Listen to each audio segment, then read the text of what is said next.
आज हम सभी यहाँ आनंद जयंती मनाने हेतु एकत्रित हुए हैं, परंतु आनंद चौबे जी ये कौन है? ये सवाल विद्यालय में प्रवेश लेने वाले हर छात्र तथा उनके पालकों के मन में आता है। तो चलिए आज हम बड़े ही आनंदित मन से आनंद के सफर की ओर चलते हैं। 5 मार्च सन 1953 में छत्तीसगढ़ राज्य के सरगुजा जिला के अंबिकापुर गांव में एक ऐसे बालक ने जन्म लिया जिन्होंने अपने परिवार का नाम बड़ा रोशन किया। पिता श्री त्रिलोकी प्रसाद चौबे जी, माता श्रीमती गिरिजा चौबे जी के दुलारे आनंद जी अपनी बड़ी बहन शोभा जी, छोटी बहन आभा जी तथा छोटे भाई अजय जी इनके बड़े ही प्रिय थे। आनंद जी की प्रारंभिक पढ़ाई रायपुर में हुई। वे एनसीसी के अंडर ऑफिसर भी रहे थे। उन्होंने बीकॉम फर्स्ट डिवीजन में पास किया। इनकी शिक्षा एमकॉम तक पूरी हुई। मात्र 22 वर्ष की उम्र में सन 1975 में उनकी सेल्स टैक्स ऑफिसर के रूप में सागर में पोस्टिंग हुई थी। मध्य प्रदेश के सेल्स टैक्स विभाग में कार्यरत आनंद चौबे जी का रंगमंच से बहुत पुराना रिश्ता था। वे विभिन्न नाटक संस्थाओं से जुड़े हुए थे। उनके पिता श्री टीपी चौबे जी भी सांस्कृतिक कार्यक्रमों में विशेष रुचि रखते थे और वक्त पड़ने पर स्टेज पर उतरने से पीछे नहीं रहते थे। रायपुर के दुर्गा कॉलेज से एमकॉम के विद्यार्थी आनंद जी को स्वर्गीय प्रदीप भट्टाचार्य जी ने अपने नाटक अनशन भंग के लिए जब चुना तब शायद उन्हें नहीं मालूम था कि ये भोले से चेहरे वाला लड़का उनकी नाट्य परंपरा को रायपुर रंगमंच तक ही सीमित नहीं रखेगा बल्कि दूर दूर तक पहुंचा देगा। आनंद चौबे जी को नाटक के कीड़े ने ऐसा काटा कि आखिरी सांस तक उससे निजात नहीं हुई। वे सितंबर 1975 से रचना इस नाट्य संस्था के माध्यम से जनता के सामने आए तथा उसके बाद नाटकों का दौर जैसे शुरू हो गया। उन्होंने गद्य तथा पद्य का एक साथ मंचन श्री हरिशंकर परसाई जी की अध्यक्षता में किया। काला आदमी इस कविता का नाटकीय मंचन आगरा बजाज नामक लोक कलाकार के साथ किया।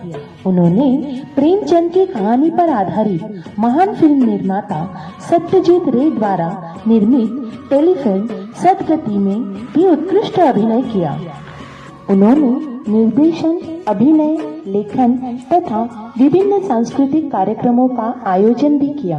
उन्होंने कई नाटकों में काम किया तथा कुछ का निर्देशन भी किया। उनमें से कुछ नाटकों के नाम जैसे रस गंधर्व, तालों में बंद, प्रजातंत्र, अपरिभाषित, Andher Nagari, waiting for Godot, Sabrang मोहभंग, बादशाह बेगम, गुलाम आदि कई नाटकों में अपनी प्रतिभा उन्होंने दिखाई। उनके इस साहित्यिक और रंगमंचीय प्रयोग से पिछली सदी के 8वें दशक में समकालीन जीवन पूरी तरह प्रतिबिंबित हुआ। आम आदमी के जीवन को अपनी अभिनय शैली से व्यक्त करने वाला वे अपनी तरह के इकलौते और अनूठे अभिनेता, लेखक तथा निर्देशक थे। अपने जीवन में जो भी कार्य किया बड़ी शिद्दत से कर ये मुकाम हासिल किया। आनंद जी यह आनंदित मन वाले व्यक्तिमत्व थे। आज भी उनकी फोटो की तरफ देखने पर आनंद जी यह मुस्कुराते हुए ही प्रतीत होते हैं। उन्होंने अपने जीवन में अच्छे कार्य कर लोगों के दिलों में अपनी पहचान बनाई। पर कहते हैं ना कि अच्छे लोग भगवान को भी बड़े अच्छे लगते हैं। हमारे आनंद जी का जीवन काल बहुत ही कम था। कभी सोचा न था एक नाम हमारे नाम से ऐसा जुड़ जाएगा कि हमारी पहचान ही बन जाएगा। जहाँ भी हम जाएंगे इसी नाम से जाने जाएंगे। कोई हमें पूछे आप कहाँ हैं, तब हम कहते हैं कि हम आनंद में हैं। कोई हमें पूछेगा आप कहाँ थे, तब भी हम कहेंगे हम आनंद में थे। जीवन की अंतिम सांस तक ये नाम हमारे साथ रहेगा। पर ये सिर्फ एक नाम नहीं, ये तो सूरज की वो पहली किरण है जो अंधेरे को चीर कर अपनी जगह बना ही लेती है। आज नागपुर शहर के पूर्व विभाग के मिनीमाता नगर में स्थित आनंद चौबे मेमोरियल हाई स्कूल बड़ी ऊंची उड़ान ले रहा है। आनंद जी जैसे प्रतिभाशाली व्यक्ति के नाम पर हमारी पाठशाला का नाम है, यह हमारे लिए बड़े ही गौरव की बात है। लोकमान्य तिलक जन कल्याण शिक्षण संस्था द्वारा इस क्षेत्र में 1998 तक राज्य उच्च प्राथमिक शाला द्वारा ही कक्षा 1 से 7वीं तक शिक्षा देने का कार्य हो रहा था, परंतु शाला केवल 7वीं तक ही होने के कारण आगे की शिक्षा हेतु विद्यार्थियों को बहुत परेशानी होती थी। कई छात्र तथा खासकर छात्राएं पढ़ना छोड़ देते थे।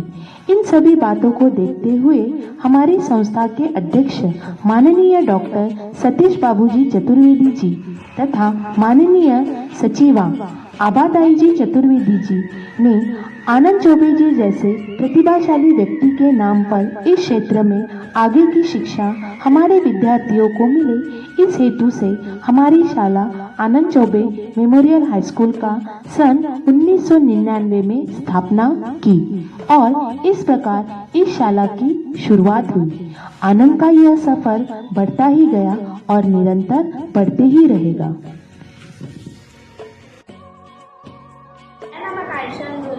मैं आनंद चौबे मेमोरियल हाई स्कूल की छात्र हूँ।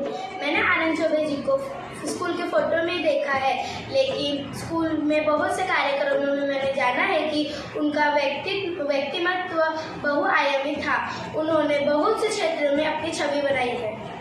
हेमा लाचन मोहन माला है। मैं आनंद चौबे मेमोरियल हाई स्कूल का छात्र हूँ। मैंने आनंद चौबे जी को न देखते हुए भी उनके बारे में स्कूल से जाना है कि वह सेंटेक्स के पद पर कार्यरत होने के बावजूद भी उन्होंने स्टेज पर अपने अंदर के कलाकार को हमेशा जिंदा रखा। मैं भी उनके जैसा अपनी ज़िंदगी में बनने की कोशिश करूँगा। हर वर्ष 5 मार्च आनंद जयंती के उपलक्ष्य पर आनंद जी की जीवन गौरव से रूबरू होते ही आंखों से एक आंसू ओझल हो ही जाता है। मन में एक झिझक सदैव रहती है कि काश हम हमारे आनंद जी से मिल पाते, हम उनसे बातें कर पाते। आनंद जी इस विद्यालय के हर एक कण में बसे हैं। यहाँ हर जगह आनंद ही आनंद है और आनंद का यह सफर निरंतर बढ़ते ही रहेगा।